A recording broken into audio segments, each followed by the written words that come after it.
On September 4th, 1970, Dr. Salvador Allende, a socialist, was elected president of Chile. His coalition government, the Unidad Popular, was composed of 6 parties, including the socialists, communists, radicals, and a left-wing split from the Christian Democrats, all of which included workers, peasants, and parts of the middle class. The UP government based its program on 40 measures, including nationalization of principal natural resources and major private companies, as well as far-reaching agrarian reforms. The Chilean Constitution was based on 3 branches of government: the executive, legislative, and judicial. The United Peoples Government controlled only one, the executive.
Dirigir a ustedes.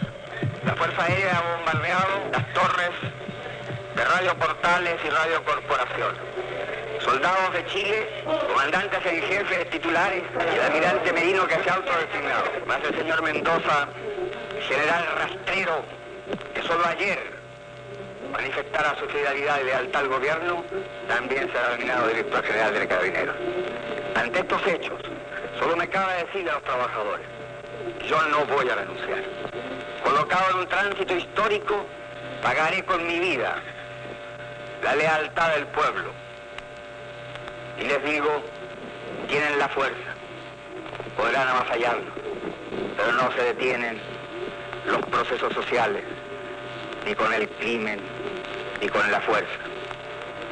La historia es nuestra y la hacen los pueblos.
Desde las 10:30 horas se ha requerido rendición de Salvador Allende y ante la negativa de este se inició ataque aéreo y terrestre contra la moneda.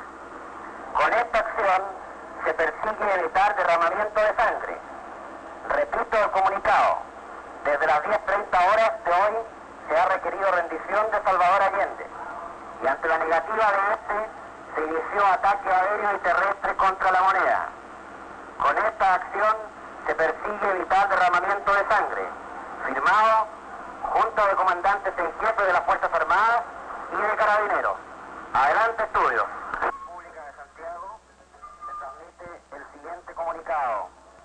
Desde las 10:30 horas se ha requerido rendición de Salvador Allende y ante la negativa de este se inició ataque aéreo y terrestre contra la moneda. Con esta acción se persigue evitar derramamiento de sangre. Repito el comunicado. Desde las 10:30 horas de hoy se ha requerido rendición de Salvador Allende y ante la negativa de este se inició ataque aéreo y terrestre contra la moneda. Con esta acción se persigue evitar derramamiento de sangre. Firmado, Junta de Comandantes en Jefe de las Fuerzas Armadas y de Carabineros. Ahora, la fase de reconstrucción nacional. So now we have started the reconstruction of the country.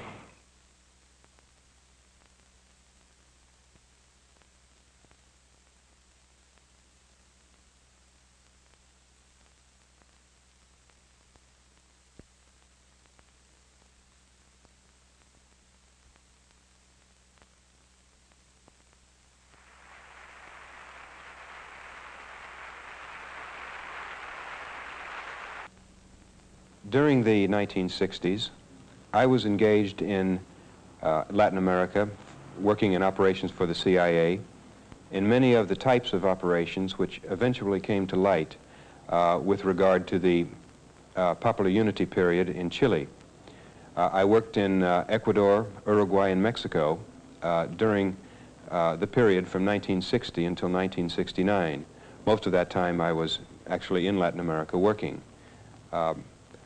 While in Ecuador, I worked in the types of operations which involve the penetration and manipulation of political parties, of trade unions, of military institutions, of youth and student organizations, of professional societies, and of course of the public information media.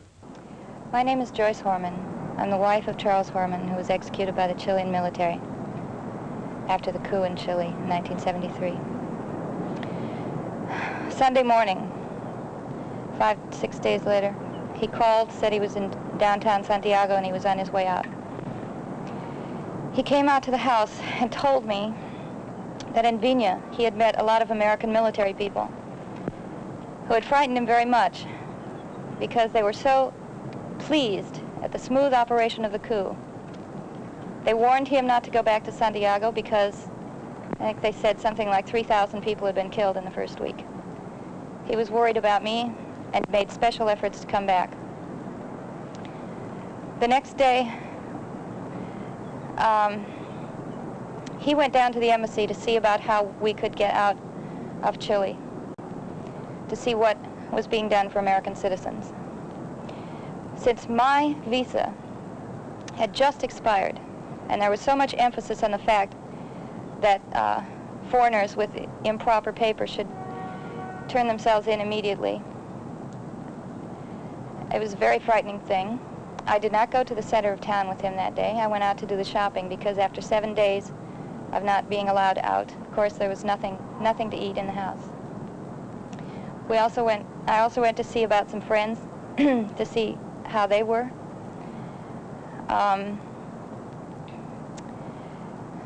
It was a very frightening experience. There were tanks, there were people dead in the streets, etc. That evening, I was trying to get back, but because of the curfew and because of the terror, people were so frightened, the bus drivers were so frightened, the buses stopped earlier. It was impossible